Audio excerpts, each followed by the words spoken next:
Just to welcome our witnesses here this morning as well, and I just think that the recommendations you have in relation to elections are just very sensible and down to earth, and you mean something that you would imagine would have been already done.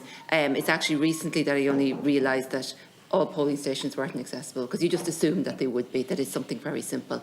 And in this day and age that you have to look for permission to use a different one is outrageous. So that is something that should be taken care of. And we are planning a meeting with the Housing Committee it was on independent living, but I think this is something that should be brought up with the Housing Minister as well at that committee meeting if it happens, or even to have one ourselves just specifically on this issue would be important, I think, as well.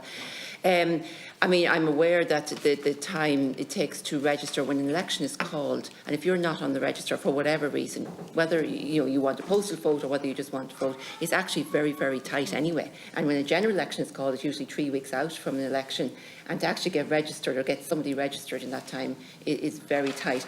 It's welcome that it's now online, but I was actually just looking at it last night, and you still have to apply for the postal vote. It still takes longer, and I don't understand why. And as you said there, if you've applied for a postal vote and provided the medical information that you have a disability, you shouldn't have to do it again. And again, I know people who were caught out who did that and assumed that they would have the postal vote the next time and ended up with no vote, because by the time they realised they weren't on the register, or didn't have the postal vote, I should say, and couldn't go to the polling station, it meant they couldn't vote. So it's outrageous that there are people who can't vote today. And I'm alarmed by a figure of 400,000 in the EU who can't vote. And I think, Pat, you're very diplomatic in that you talk about the EU generally. You don't specifically mention Ireland and our shortcomings. I'm sure there's many of them here that other countries are way ahead of us, and maybe there's something we should be and could be learning from them. I suppose I was interested as well in, I know, Robbie, if you're on the line there, you took a case because you couldn't vote, or a person with a visual impairment couldn't be sure that the person voting for them was actually voting as they wished.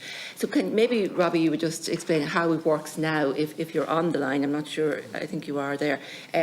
Is it that you now choose the person who votes for you? I'm just wondering if that's the way it's done now.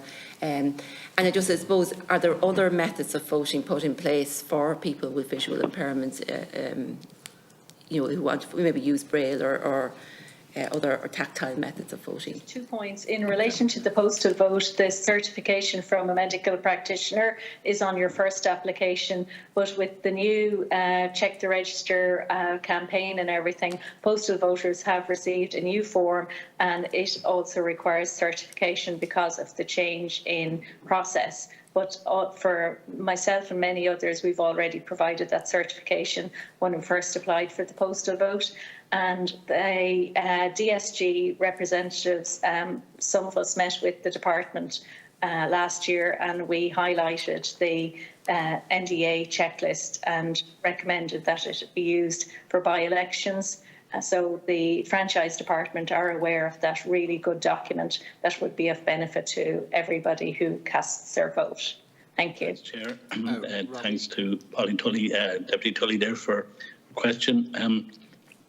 I suppose it was great that Senator Mary Siri Carney mentioned the model in Estonia, because ultimately that is accessible, and with all due respect to the symbolism of turning up to a polling station, if that means crossing several cycle lanes and without safe planning, etc., that is just, it's not on the cards. So I think the whole thing is just to be able to vote is the main thing, and in an accessible and accountable way. Estonia is doing it quite well. I understand too that New South Wales for the last few years, since 2012 I think, have been doing a very similar system. So online voting, and it's not just for visually impaired people, so it's for everybody. So you know that whoever's voting isn't necessarily visually impaired.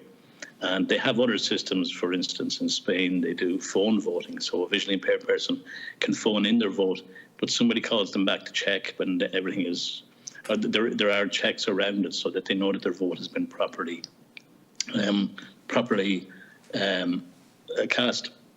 And then there are other systems as well, but what we have here in Ireland is a voting template system, which okay, it does mark the vote. It's very 19th century. We don't, even though we only got it in 2018 was the first iteration of it. It's very difficult to use.